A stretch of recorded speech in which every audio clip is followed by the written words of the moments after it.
Jeanne Schnupp here. Welcome to another of the Savvy Sightseer video vacation series. This time I will take you on a journey not to where I've been, but to where I'd like to go. Everyone has a bucket list of things you'd like to do when the time is right and you can afford it and circumstances make it possible. My list, of course, involves travel. This new series will flesh out the places on my list, so when it comes to going, I'm all set. I will know more about the place and why it interests me, so I can be on the next plane out with my list of not to miss sights. One place I've wanted to go to for a long time is New Zealand. I have many friends who have been and loved every minute of it, and very kindly gave me permission to use their pictures in this program. Mainly, I've balked at the amount of flying. About 20 hours when you factor in layover and airport wait times from New York. But in doing some extra research, I've found that it can be mitigated with careful planning of layover points. Cost is another factor, but I've now accumulated enough miles to fly round trip for a pittance. So then it's on to planning more about what I would like to do and see there, and I've definitely found a gem of a destination. New Zealand identifies itself as the youngest country on Earth, since it was the last major landmass to be discovered. 2 islands, simply named North and South, along with about 600 small islands, comprise the country of nearly 5 million people. While the island nation is relatively small, roughly the size of the state of Colorado, it is packed with geological, geographical, and cultural diversity. The 2 main islands have very different personalities. The north is more populated, with nearly 3/4 of all of the residents, though it is smaller than its southern sisters. North Island has milder temperatures that are fueled by geothermal and volcanic sources, while South Island is more rugged, dotted with fjords, and home to the Southern Alps. Because they are so different, this program focuses just on the North Island, or Northland. Check back at another time for a Savvy Sightseer video vacation to the South Island. The Dutch were the first Europeans to sight the island in 1642 and officially put it on the map, though the captain and cartographer Abel Tasman never actually stepped on land. He christened it New Zealand after a province in the Netherlands called Zealand, or Sealand. The honor of going ashore later went to Captain James Cook in 1769, and he promptly claimed the territory in the name of King George III. Cook quickly learned, though, that it was not uninhabited. The Maori tribes from Polynesia had moved in hundreds of years earlier. They had a different name for their homeland, Aotearoa, meaning land of the long white cloud. European settlers started coming in force in the 1800s, and today the Maori make up only about 17% of the country's overall population. The Pukukawa, or European heritage New Zealanders, account for nearly 80%. Currently, a movement is underway to restore more of the Maori heritage and language, with major companies like communications giant Vodafone replacing NZ in their corporate name with the Maori country name. Both Maori and English is spoken in New Zealand, but the latter sounds very different from typical British. For mystery crime drama fans, a fun way to get an ear for the accent is to watch one of the region's very popular series called Broken Wood Mysteries, which you can get from the library. Since you can already tell I'm absolutely awful at Maori, I'll put most of the true language names on the slides, and instead we'll use the translated versions in the program. Come along with me now to check out the North Island and see if you agree that I'm right to put this at the very top of my bucket list. We're going to start in Auckland, the largest city of the North Island. It's considered a city of volcanoes, given it's built over the dormant remains of about 50 of them. Some city roads are paved and historic buildings built with what was then a plentiful product, volcanic basalt lava stones. The city's main drag is Queen Street, where ultra-modern buildings share space with ones that were built in the Victorian era. One of the famous longtime residents who roamed these streets was Sir Edmund Hillary, mountaineer who died in Auckland in 2008. Auckland did a brief stint as the island nation's capital. In 1841, New Zealand's first governor, William Hobson, established it as the colony's capital. naming it after his former commander, Lord Auckland, then Viceroy of India. It was actually the fledgling nation's second capital in less than a year, taking the honors away from a city farther north. Although the capital was again shifted farther south to the more central Wellington in 1865, Auckland has remained a major gateway to New Zealand and is a prosperous port city with a very busy international airport. Auckland lies on an isthmus. That's a short strip of land, just over a mile long, connecting two larger bodies of land with water on either side. On Auckland's east is the South Pacific Ocean. The Tasman Sea is to its west. At Viaduct Harbor, you can see why Auckland is called the City of Sails. Reportedly, 1 in every 4 households has a boat. And it is from here that the world's most prestigious and oldest regatta, the America's Cup, is set to take place in March 2021. As of this filming, that of course is still a question mark. Rising well above the city is the 1,076-foot tall Sky Tower. It is New Zealand's tallest structure, and the transmitter at the top broadcasts more TV and radio stations than any other in the world. It is the tallest manufactured structure in the southern hemisphere and has been designed to withstand winds of up to 125 miles per hour. Opened in 1997, it has become a prime spot from which to get an overview of the city, to get a lay of the land before striking out on foot to explore.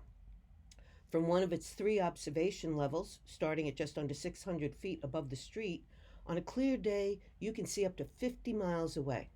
The 360-degree revolving dining restaurant is up at about 620 feet. The brave can take a real leap of faith from a bungee cord at about 630 feet up, or just wander about on the 4-foot wide glass floor for a skywalk. A full body harness and overhead safety line keeps you safe as you step right to the edge with no railings or plexiglass.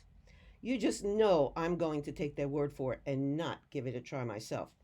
To get impressive views of the city, but keep your feet firmly on terra firma, you can go to one of the many parks that were created by past volcanic activity.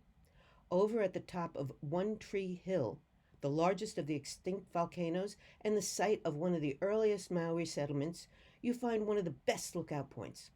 A monument has long since replaced the lone pine that once topped the summit, and is important in its honoring of both the Maori people and John Logan Campbell, one of the first European settlers of the area and a leading administrative figure in the mid-1800s.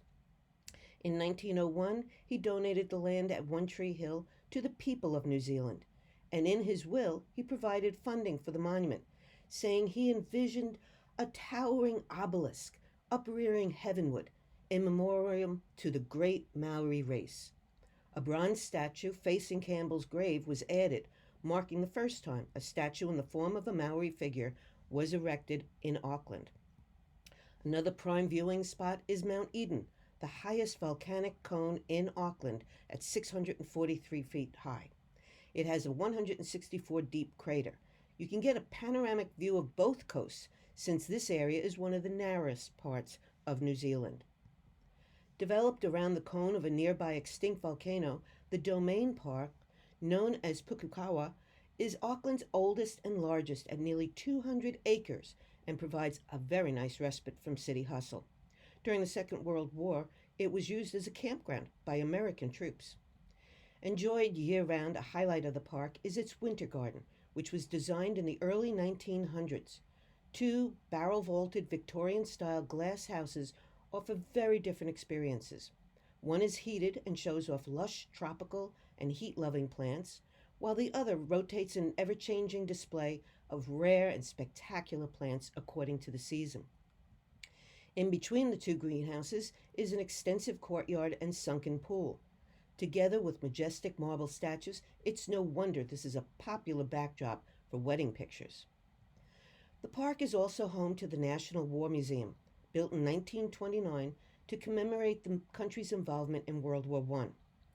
It's been expanded to recognize the fallen of all wars that New Zealand soldiers have served in. It also tells the story of the country, its place in the Pacific, and its people. Moving out of Auckland north about 3 hours is one of the Northland's most scenic coastal views, the Bay of Islands. You can see why the original capital was on its fringe, though it was the bawdiness in early days from all those sailors coming and going that cost it the prestigious role in less than a year. You really can't have a capital city in a region nicknamed the hellhole of the Pacific. Auckland presented as a much more suitable option, and off went the governing agencies. Today, the Bay of Islands and neighboring towns like Russell have anything but raucous clientele. Little spots around the bay are referred to as boutique towns. There's about 150 isles that pepper the bay, an inlet of the South Pacific Ocean. Getting out on the water is a must here. Pods of dolphin, along with a wealth of marine wildlife escort tour boats out to Piercy Island, one of the most visited sites in the bay. What sets it apart is not just sheer cliffs that rise nearly 490 feet out of the sea, but rather a unique outcome from erosion that carved a spectacular 52-foot high hole right through it. Navigating the so-called hole in the rock is an especial delight for tourists and jet boaters alike. If you are very lucky, you might spot hiding out on or around one of the bay's small islands my favorite creature, the penguin, and an especially beautiful one at that, because these little guys are blue and are the world's smallest penguin, standing barely 1 foot tall and weighing in at about 2 pounds. They are vulnerable to several types of predators, so are rarely seen on land, and generally only come ashore under the cover of darkness as a tightly contained group called a raft for how they look packed together. Mainly they come ashore between May and June to breed in underground burrows, between rocks, or in caves. Typically, the blue penguins deliver 2 eggs, which are cared for equally by both mom and dad. The chicks hatch between September and December and weigh in at barely an ounce. Their plumage starts to go all brown at first and then turns to blue after their first molt, when they shed their baby feathers and develop a slate blue back with a white belly. Perfect camouflage for blending in against the lighter water as seen from below and the darker as seen from above. There's plenty to enjoy on land at the Bay of Islands as well. New Zealand's history changed dramatically at the Waitangi Treaty grounds. Hostilities had broken out between native Maori and European settlers to such an extent that in 1840, Captain William Hobson was dispatched to put an end to it. 50 Maori chiefs and representatives of the British Crown gathered to debate a proposed truce. Eventually, a treaty was signed by Maori leaders from around the island. It's been a contentious arrangement, though. Some believe the Maori were misled into thinking they'd be sharing equal rights with the settlers, and that they were leasing, not giving away their lands. The Treaty House is New Zealand's most visited historic building, which had been the home of James Busby, Britain's assigned jurist in New Zealand, who was instrumental in writing the final treaty. This House of Assembly is a beautifully carved meeting place that was added to the grounds in 1940 to mark the centenary of the signing of the treaty. It reflects the Maori stories and carving styles of iwi, or tribes from across the country. Performers demonstrate traditional weapons to explain how they were once used in battle, and along with each of the songs and live demonstrations is an explanation about the role of the song or action in history. Heading farther north onto the peninsula at Northland's tip is a sacred forest of kauri trees. These giants of the forest live for thousands of years, making them some of the world's oldest trees. The largest kauri tree in New Zealand, at 46 feet around and 167 feet tall, is Te Mahuta, seen here. It is rightly called the Lord of the Forest and is about 2,000 years old and still growing. The tree was named for a Maori god, the basis of their creation myth. He is said to have separated earth and sky and brought this world into being. He's also credited with creating the first humans, as well as decorating the heavens and bringing baskets of knowledge, wisdom, and understanding down from the sky to the people. But even at his lengthy age, the Mahuta is not the oldest. That would be Te Matua, and at somewhere between 2,500 and 3,000 years old, it is called the Father of the Forest. Cape Renga is a beautiful spot, truly at the end of New Zealand, at its extreme northern tip. The Tasman Sea and the South Pacific Ocean meet here in a clash of waves. Contrary to what you'd expect, this is not a tourist-driven spot. This place has deep spiritual significance to the Maori. According to oral history, from a gnarled tree standing here for over 800 years is where the spirits of deceased Maori leap into the ocean to return to their ancestral homeland. Completed in 1941, the Cape Renga Lighthouse was the last watched lighthouse to be built in New Zealand. It became automated in 1987 and the keeper left. The structure stands about 540 feet above sea level and its beacon can be seen nearly 22 miles out at sea. If you look closer, you can see the division line of the Tasman Sea's turquoise water clashing with the Pacific Ocean's darker blue waves. Part of what fueled the influx of European settlers to New Zealand was the 1852 discovery of gold in them there hills. The Martha Hill Mine, named after a prospector's sister, was once the most productive gold mine ever in the country. 5.6 million ounces of gold and 38.4 million ounces of silver were taken from the ground by the time the mine closed in 1952, the result of economic, political, and natural factors. It was considered one of the most important producers in the world. In the 1970s and early 1980s, the price of gold rebounded, leading to a resurgence of the gold mining industry in New Zealand, which continues today, but with a much lesser output than in its heyday. Nearby, we come to the region known as the Bay of Plenty, so deemed by Captain Cook in 1769 for its abundance of needed supplies and food. The city of Rotorua epitomizes the concept of plenty. There's a wild and diverse profusion of sights and things to do in what is considered the heart of the North Island. No matter what your interest is, you'll find it in Rotorua. Do you like geysers? They're here. Prefer lakes? Got 18 of them. Maybe your fancy is eerie, bubbling mud pits. Got you covered. Maori history? Check. Stunning street art? Check. Adorably cute tiny birds? Say hello to the Kiwi. Want to throw yourself into a big plastic bubble and bounce your way down a hill? Zorbing was invented here. Rotorua is the volcanic heartland of New Zealand. According to legend, an ancient leader nearly froze to death climbing a nearby mountain when he called upon the gods to save him. His sisters, the goddesses of fire, sent fire demons to help him. These created a trail of volcanoes and an underground geothermal path that warmed him. Early exploring tribes from East Polynesia were drawn to the region by the plumes of white rising out of the land, and that's what prompted them to call it the land of the long white cloud. At the nearby town of Tipuia, volcanic activity can still be experienced today close up. Nicknamed a geothermal wonderland, the 150-acre park has boiling mud pools, silica terraces, and steaming geysers, including the Pohuta geyser, which can spurt up to more than 98 feet high.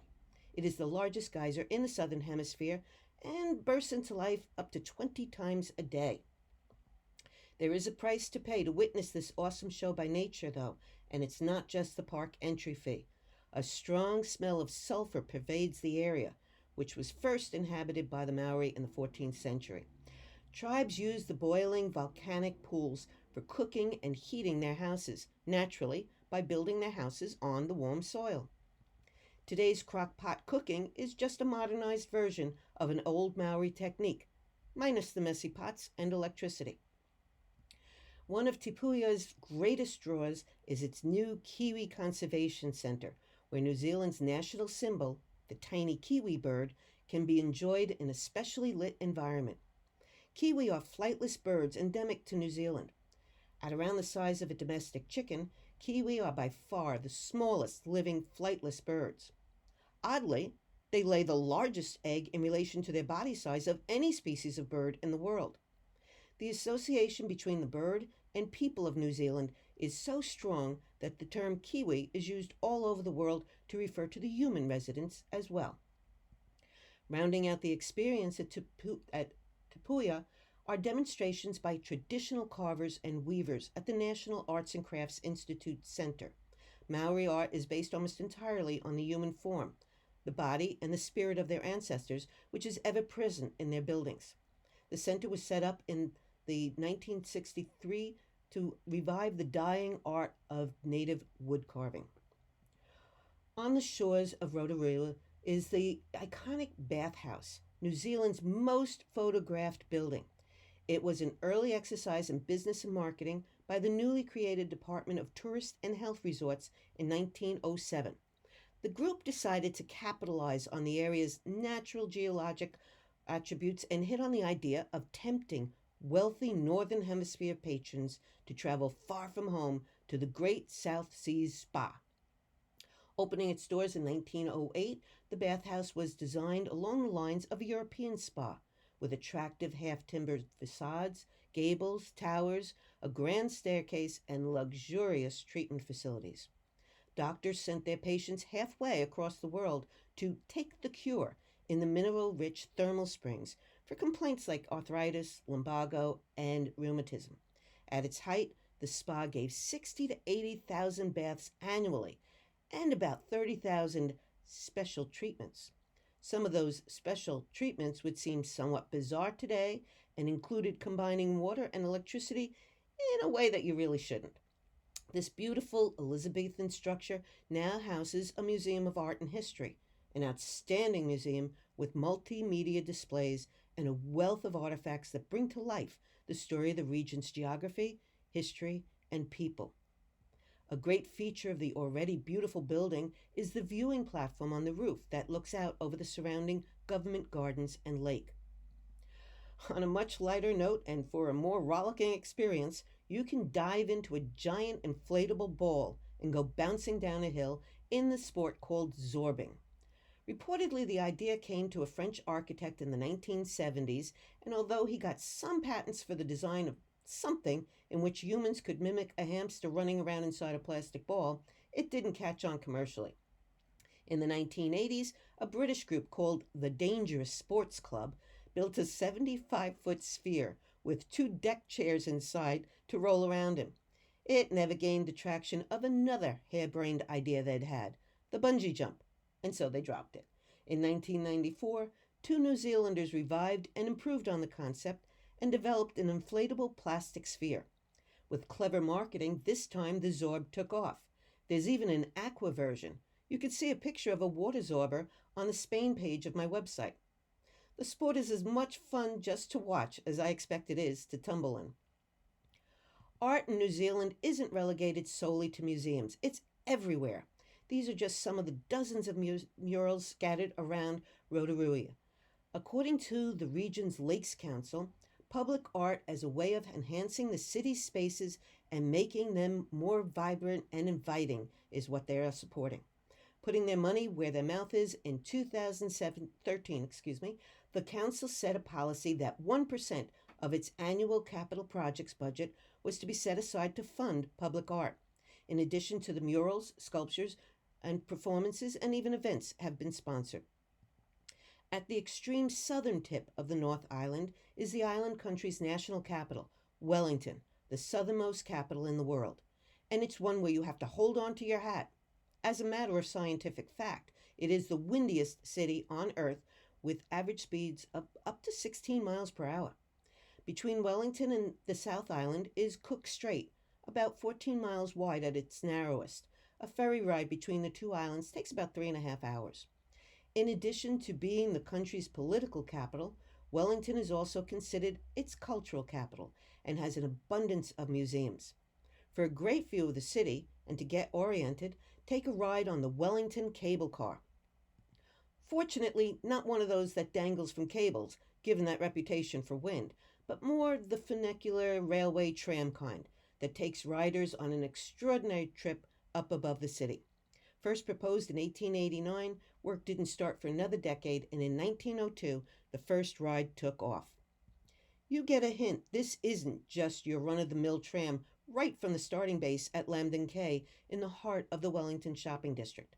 The vibrant rainbow mural, finished in 2018, represents, according to the artist, the cable car as a magical, moving, connective path through the continuum of time from history to current day and beyond. It certainly does seem like a magical tour, as riders go up about 400 feet above the city in just 5 minutes. Along the way, it passes over 3 bridges and through 3 tunnels, 2 of them being an experience in themselves, brightening up the exteriors with intensive light shows that are colorful and pulsating.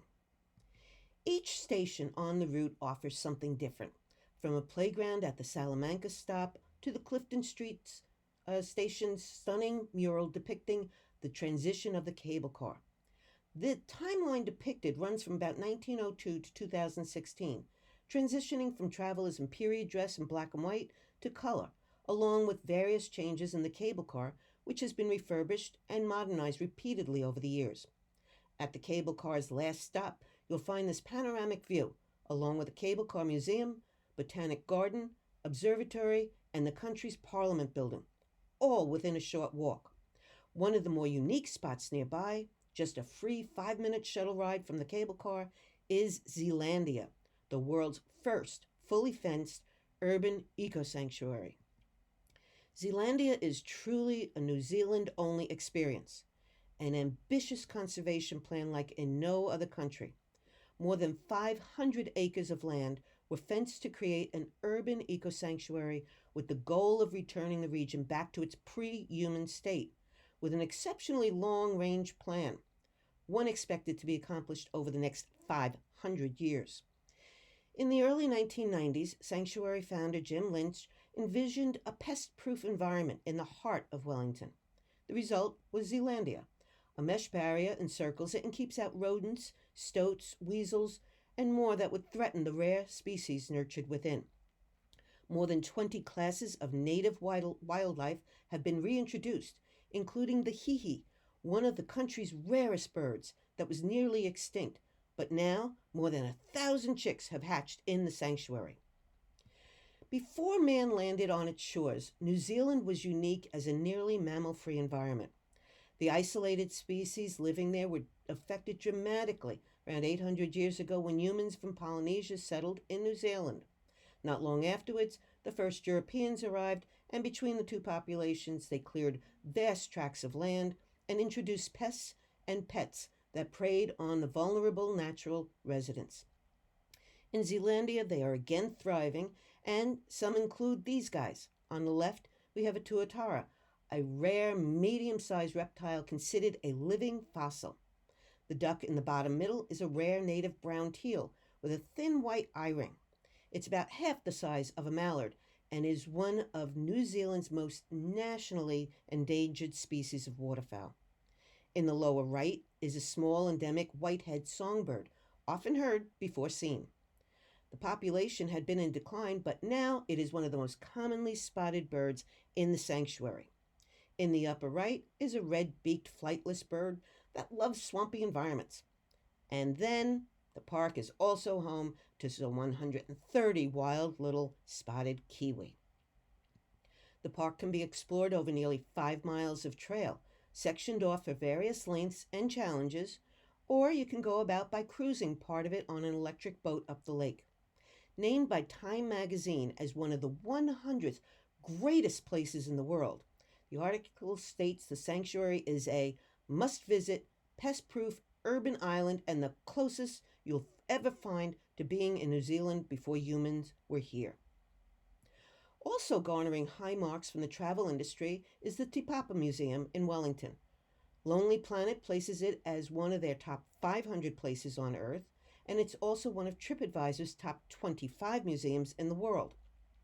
In a sprawling 6-story concrete building designed in 1998 to withstand a 1 in 2,000 year earthquake event, the country and its people's history are played out in dramatic multimedia and cutting-edge interactive exhibitions, from its geologic inception to modern day. The building itself is architecturally symbolic. Its north face overlooks the harbor, where bluff-like walls embrace nature, the sea, the hills, and sky. The museum's south face greets the city with its vibrantly colored panels and grid-like spaces that reflect the patterns of European settlement. In between, natural and urban concepts are represented, as well as the nation's bicultural identity of native Maori and European pakeha. A centerpiece exhibit is this communal meeting place of the native Maoris and a beautiful meeting house. Traditional and modern stories are told through its design. The bright and beautiful colors are the same as those their ancestors would have seen in their own environment, in flora and fauna, native birds, clay and mud, rock, the rays of the sun, and rainbows. The exhibit is named after a place in the heavens where the Maori gods are said to meet in peace to discuss and settle issues. Elsewhere in the museum, various forces of nature can be experienced. You could be shaken down to your toes when you enter the realm of the god of volcanoes and earthquakes and explore the geological forces that shape the land in the shaky quake house, or step into an outsized nest and be immersed in birdsong. For children, there is the all-time favorite exhibit, the Colossal Squid. The 14-foot-long, 1,000-pound squid, the only colossal squid on display in the world, is one of the most visited exhibits, especially by the kids. Another New Zealand spot popular among children of all ages is the place known as Hobbiton in Northland's midsection. As a fan of J.R.R. Tolkien's Lord of the Rings series and later the Hobbit movies, the Shire of Middle-earth is a truly special place to visit. Nestled in the 12-acre movie set are little hobbit houses, the Green Dragon Inn, the lake, and the bridge as seen in the opening minutes of the 2001 film The Fellowship of the Ring. Visitors can bend down and enter Bilbo Baggins' home. Then, take a look out on the village. Roaming the grounds are adorable sheep, major residents of the island nation. More than 13.5 million live on the North Island alone. Compare that to the roughly 4 million humans there, more than 3 times the population.